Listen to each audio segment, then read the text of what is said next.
the success versus failure recipe.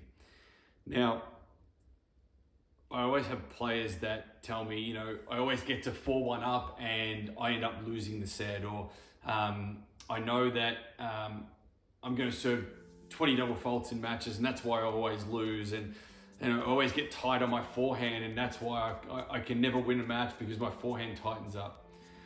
All the players that we coach, even ourselves, we know within ourselves why we lose matches. There's a common thread all the time, and there's always a common story that we as players make up in our head. And also, you hear players come to you as a coach and say, all the time that this is why they lose.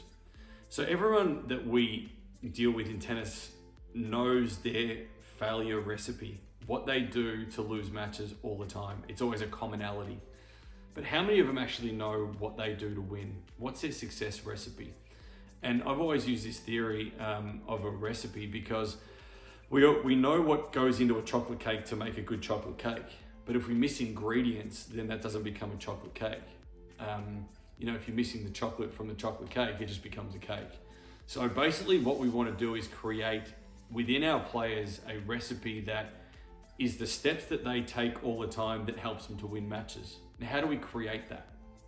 Well, the biggest thing is that anytime someone that you are coaching, or if it's your child, or if you are the player yourself, every time you finish a match that you win, write down all the things that you did in the lead up to that match, whether it be a week before, the day of, during the match, that led to your success. So whether it was, I had a great, meal 2 hours before, it was a pasta meal and it was etc. I had, Powerade and water during my match. I was really positive. I had a good warm up. I spent half an hour in my warm up and I did X, Y, and Z in my warm up.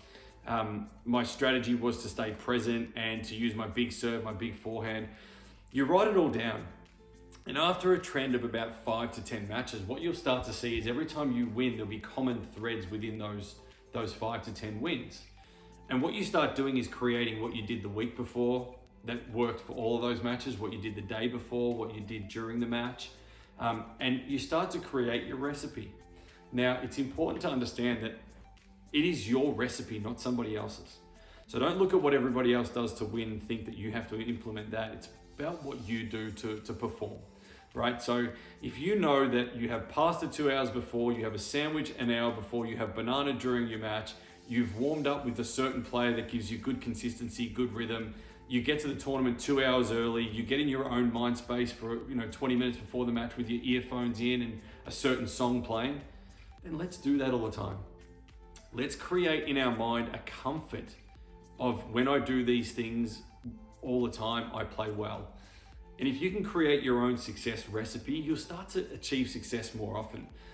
So my advice is, we understand what we do when we fail. So understand that those things we want to keep out of our success recipe and only put in all the things that have worked for matches in the past.